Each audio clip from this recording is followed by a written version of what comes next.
Hello viewers, welcome back to my channel once again. ये है मेरी वैष्णो देवी यात्रा का पार्ट 2। पार्ट 1 में मैंने बताया था दर्शन करके हम लोग सो गए थे और मॉर्निंग में हम लोग उठे, हमने नाश्ता किया। डोरमेट्री हमारी यही थी, दुर्गा भवन। नाश्ता करने के बाद हम लोग रेडी हो गए थे भैरव घाटी जाने के लिए। ये देखिए, ये दुर्गा भवन से ही व्यू था। वेदर एकदम कॉजी हो गया था और बच्चों को इवन हमने स्वेट शर्ट्स पहनाई थी इस टाइम पर। हमने यहाँ से कर दिया था चेकआउट और भैरव घाटी हम लोग गए थे रोपवे से। हमारा बैग्स हमारे साथ में थी। देखिए पीछे कैसे पूरी पहाड़ी को बादल ने कवर कर लिया था और बच्चे यहाँ इस रोपवे को देख करके बहुत ज़्यादा एक्साइट थे कि हम लोग इसमें जाएंगे। इवन युवी तो डर रहा था। ये देखिए हम लोग इसमें बैठे, इसका व्यू कितना सुंदर था ऊपर जाते हुए, और बादल ऐसे लग रहा था जैसे फॉग हो ऊपर का। बहुत ही ठंडा मौसम था भैरव घाटी का। वहाँ पर हम ज़्यादा देर तो नहीं रुके थे। ये मैक्सिमम 3 to 4 मिनट्स का ही रास्ता लगा हमें रोपवे से। अगर हम पैदल जाते तो हमें 1 घंटा लग जाता बच्चों के साथ, बट रोपवे से बहुत ईजी हो गया था। यहाँ पर लंगूर इतने ज़्यादा थे ना, फूफा जी इनको चने खिला रहे थे। क्योंकि बैग्स हमारे साथ थे तो हम लोग सब एक साथ दर्शन करने नहीं जा सकते थे। पहले चाची और भाई लोग गए थे और फिर बाद में हम लोग गए थे, बुआ जी और मेरी फैमिली। बैग के पास भी हम लोगों को बैठना था। और यहाँ पर इतने सारे बंदर आ गए थे चने डालते ना, बच्चे बहुत ज़्यादा खुश हो गए थे देख करके इनको। बच्चों ने दिल्ली में तो बंदर इतने देखे नहीं हैं, लेकिन वहाँ जाकर इन्हें लंगूर और बंदर एक साथ दिखे ना, बहुत खुश थे। फिर हम लोग ये वहाँ से वापस आ रहे थे नीचे। हमने तुरंत दर्शन किए और वहाँ पर पकोड़े खाए थे। वहाँ के आलू के पकोड़े बहुत फेमस है। उसके बाद हम लोग नीचे आ रहे थे। देखो नीचे इतना ज़्यादा फोग था ना कि नीचे का तो कुछ दिख ही नहीं रहा था ऊपर से आते हुए। और नीचे आते टाइम तो कुछ ऐसे थे हमारे साथ यात्री जो कि नीचे फ्लोर पर ही बैठ गए थे, उनको बहुत ज़्यादा डर भी लग रहा था। और देखो आप नीचे का व्यू देखो, नीचे कुछ भी नहीं दिख रहा था। इवन नीचे आते टाइम तो डर लग रहा था, ऊपर जाते टाइम तो नहीं था। लेकिन इस वेदर का भी ना अपना अलग ही इंजॉयमेंट था। माता रानी पर भरोसा था, सब सही होगा। आगे वो ब्लू ब्लू शेड दिखेंगे, तब जाके हमें पता चला कि हाँ हम लोग यहाँ पर पहुँच गए हैं। ये देखो, ये जो पोल पिलर्स लगाए हुए हैं इतने बड़े बड़े, इसको रोकने के लिए। वो जो ब्लू शेड है ना सामने, बस वही हमारा स्टॉप था। वहाँ पर हम लोग पहुँच गए थे और फिर हम लोग यहाँ से बाहर उतर करके हमने फिर बच्चों के लिए स्टॉलर किए थे नीचे उतरने के लिए, क्योंकि बच्चे उतरते तो फिर बहुत ज़्यादा थक जाते। ये देखिए इसकी लाइन कितनी ज़्यादा लंबी है रोप वे वाले पर्सन की, और ये ज़्यादा कॉस्टली भी नहीं था। 100 रुपीज़ पर पर्सन था। हमने ऑनलाइन ही बुक किया था। ये मुझे काफ़ी अच्छा लगा। हम जब उतर रहे थे तो हम लोग कहीं भी नहीं रुके थे। हमने डिसाइड किया था कि हम लोग घतकुंवारी रुकेंगे, हम वहाँ दर्शन करते हुए जाएंगे, क्योंकि जाते टाइम हम लोग सीधा निकल गए थे। और ये हम लोग जयकारी लगा रहे थे। ये मैंने एज इट इज़ शॉर्ट्स में डाली है। जय माता दी, जय माता दी। जय माता दी कहने पर एक अलग सा ही जोश अंदर आ रहा था और पैर अपने आप ना आगे बढ़ रहे थे, चाहे हम चढ़ाई कर रहे हों या फिर हम उतर रहे हों। एक अलग ही एनर्जी आ रही थी यहाँ पर। यहाँ का एनवायरनमेंट इतना अच्छा था ना कि वहाँ से आने का भी मन नहीं कर रहा था घर वापस। इसके बाद हम लोग पहुँचे थे अर्धकुंवारी।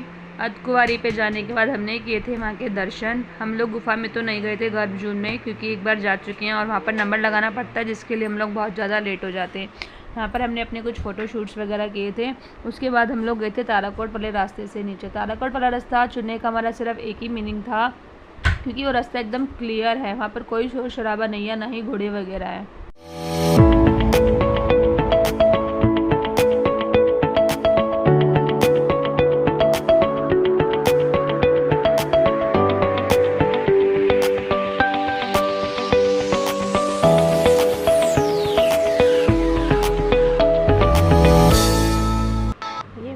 बच्चे जैसे दिखने वाले मोर के बच्चे नहीं, ये थे तीतर, जिनको सर जी खिला रहे थे नमकीन। सर जी तो खिला रहे थे, साथ में हन्नू भी नमकीन खिला रहा था। और सिर्फ नमकीन ही नहीं, बैग में जितने भी खाने पीने की चीज़ें थी ना, नमकीन, बिस्किट्स, चिप्स, आम पापड़, अनारदाना, हींग गोली, सब कुछ तीतर को टेस्ट कराया। तीतर भी कितना खुश हो गए थे ना खाकर उस दिन तो, वाह।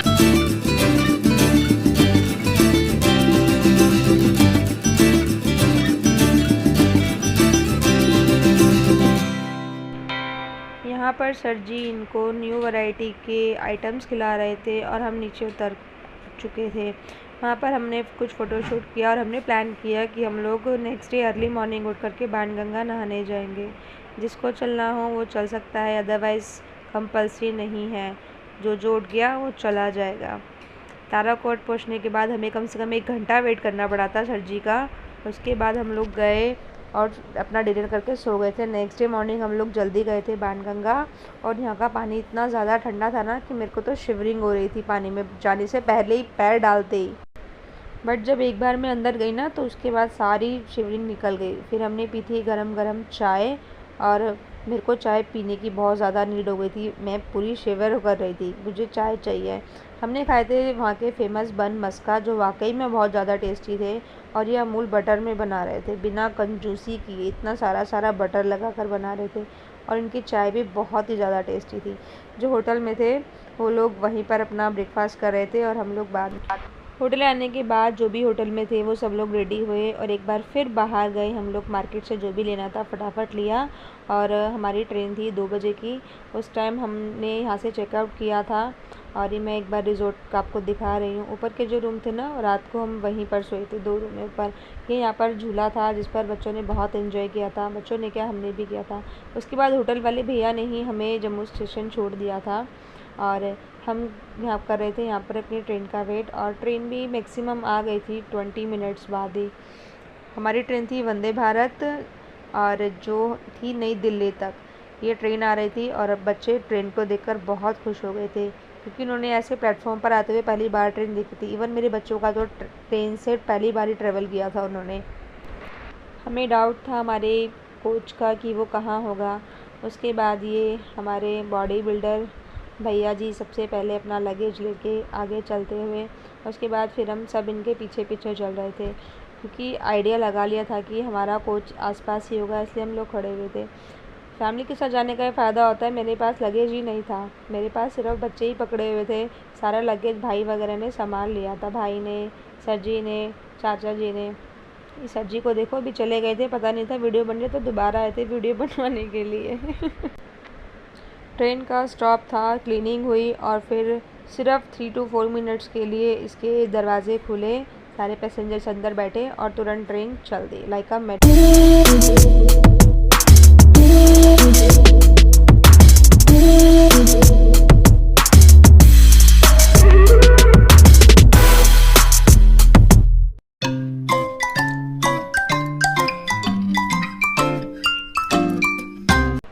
इन चारों की सीट हमसे ऑपोजिट डायरेक्शन में थी, इनके फेस हमारे फेस सामने थे। यहाँ भाई और भाभी की सीट थी, यहाँ विपिन की, चाचा जी की और चाची जी की सीट थी। यहाँ दोनों बच्चे बैठे हुए थे, यहाँ बुई और फूफा जी बैठे हुए थे, और इनके सामने ही मैं और सब्जी थे। ये फ़ायदा था कि हमारी सीट सबसे लास्ट में थी, जहाँ बच्चों को भी स्पेस मिल रहा था आराम से। ये हमें मिला था इवनिंग स्नैक्स, जो कि टेस्टी था खाने में भी। इवनिंग स्नैक्स के बाद हमें लगभग 8 बजे के आसपास, जब हम अम्बाला थे, हमें डिनर भी मिला था, बट मैं वो शूट नहीं कर पाई थी। उसके बाद हम 11:30 बजे के करीब पहुंच गए थे नई दिल्ली रेलवे स्टेशन, और हम ही जा रहे थे रेलवे स्टेशन की पार्किंग में, जहाँ पर की हुई थी गाड़ी पार्क। और चाचा जी आगे आगे जा रहे थे, ये देखो सर जी डुगू को लेकर के जा रहे थे, गाड़ी पार्क थी, और चाचा जी ने हमें घर तक ड्रॉप किया था। ये थी मेरी वैष्णो देवी की यात्रा, जो कि बहुत अच्छी रही, कुशल मंगल रही। मैं चाहूँगी आप लोगों को भी माता रानी जल्दी बुलाए और आप भी यात्रा करके आओ। जय माता दी।